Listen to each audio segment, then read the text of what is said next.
ఆశీర్వాదంతో తప్పకుండా వాళ్ళకి మంచి పదవి వస్తుంది. ఆ పదవి మీకోసం వస్తుంది. మీ ఎంతన మంత్రి కాకపోతే డైరెక్ట్ గా ముఖ్యమంత్రి వాయిదా భయపడుతున్నారు. మీ ఎంతన చేస్తారా చేయండి మంత్రి, చేస్తారా చేయండి, ఇచ్చిన మాట కట్టుబడి మంత్రి, చేస్తారా ఇచ్చిన మాట కట్టుబడి చేయండి. ఇంకా పదవి గురించి బాధపడలేదు. ఒకవేళ చేయకపోతే డైరెక్ట్ మన టార్గెట్ అదే. ఇంకా ఏం చేయాలంటే మీరు చూసుకోవాలి.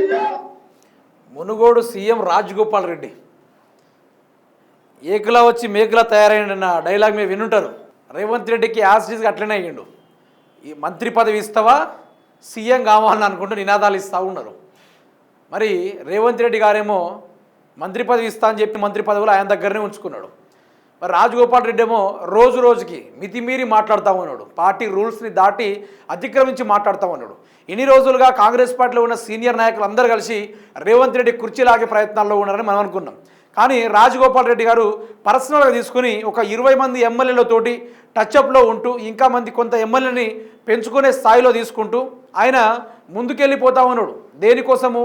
ఎట్టి పరిస్థితుల్లో కాంగ్రెస్ పార్టీ ముఖ్యమంత్రి పదవి ఇవ్వాలి, లేకుంటే మనమే ముఖ్యమంత్రి అవుదాం అనుకుంటూ ఏ విధంగా అయితే ఆయన చెప్పాడో ఆ తీరుగానే కొందరు ఎమ్మెల్యేని ఆయన హ్యాండ్లో పెట్టుకొని నడిపిస్తూ ఉన్నాడు. అందుకని ఈరోజు కొన్ని కార్యకలాపాలలో రేవంత్ రెడ్డి సభలు పెట్టినా కూడా కొందరు ఎమ్మెల్యేలు వెళ్తలేరు. మీరు చూస్తున్నారో లేదో, ఆ ఎమ్మెల్యేలు ఎక్కడ కూడా అటెండ్ కావడం లేదు, క్యాంపెయినింగ్ చేస్తలేరు, ఎక్కడ కూడా ఓట్లలో గెలిపించండి కూడా అని అడగట్లేదు. అంతా వారు వన్ సైడ్ అయిపోయింది.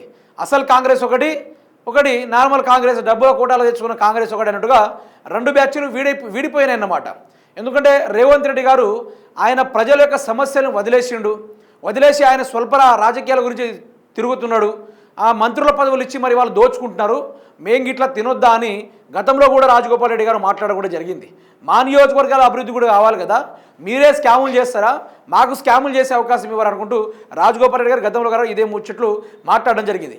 ఇప్పుడు ఈ కుర్చీ ఎవడ అయ్యే జాగిరి కాదు, సీఎం పదవి ఎవడ అయ్యే జాగిరి కూడా కాదు. మేము తలుసుకుంటే ఇప్పుడే అధిష్టానానికి పోయి కుర్చీని తీసుకొచ్చే బాధ్యత మాది. సీఎం రేపటి సీఎం అయ్యే అవకాశం కూడా మాకుంది. కానీ ఓపికతోటి చూస్తున్నాం. ఒకటి మంత్రి పదవి ఇస్తావా లేకుంటే కుర్చీని లాక్కోవాలన్నట్టుగా రాజగోపాల్ రెడ్డి డైరెక్ట్గా, ఇండైరెక్ట్ కాదు డైరెక్ట్గా రేవంత్ రెడ్డికి వార్నింగ్ ఇవ్వడం కూడా జరిగింది. వార్నింగ్ ఇచ్చి ఆయన అంటా ఉన్నాడు, ఎట్టి పరిస్థితుల్లో నాకు మంత్రి పదవి రావాలి, లేదంటే వీళ్ళ భాగవతం బండారం అన్ని బయట పెడతా. ఎందుకంటే ఇక రాజగోపాల్ రెడ్డి వాళ్ళ ప్రభుత్వం అధికారంలో ఉన్నప్పుడు మొత్తం వాళ్ళ లూప్ పోల్స్ అని అన్నీ వాళ్ళకి తెలిసి ఉంటాయి. ఎక్కడెక్కడ ఇది చేస్తూ ఉన్నారు, స్కామ్ చేస్తూ ఉన్నారు, మేము ప్రతిదీ బయట పెట్టే కార్యక్రమాలు చేస్తాం. ఇప్పుడు వాళ్ళ అన్న కోమటిరెడ్డి గారు ఏం చేశారు, ఆయన డైరెక్ట్గా మాట్లాడుకుంటూ ఆ మైనింగ్ కోల్ బ్లాక్ టెండర్లో నాయని కోల్ బ్లాక్ టెండర్లో స్కామ్ జరిగింది, దాన్ని ఆపించిందే నేను అంటాడు. అంటే ఆయన ఒక ప్రూఫ్ బయట పెట్టినట్టే కదా. ఒకళ్ళు స్కాములు బయట పెడతా ఉన్నారు. ఇట్లా రేవంత్ రెడ్డికి అగెనిస్ట్ ఎందుకు చేస్తూ ఉన్నారంటే తమ్మునికి పదవి ఇవ్వలేదు, తమ్మునికి పదవి ఇస్తే ఈ లొల్లంతా ఉండదు అనేదే వీళ్ళ వ్యవహారం. ఇదంతా చూసిన తర్వాత ఈ మున్సిపల్స్లో కాంగ్రెస్ పార్టీ కూడా కొంత తీరని ఘోర పరాజయం చెందింది. అది కూడా చూస్తూ ఉన్నారు. సీనియర్ నాయకులు ఒకటే అనుకున్నారట, మనం అధికారంలో ఉండగా ఇన్ని స్థానాలు కోల్పోవడం ఏంది, బీఆర్ఎస్ రావుడు ఏంది అనుకుంటూ వీళ్ళందరూ గరమవుడు.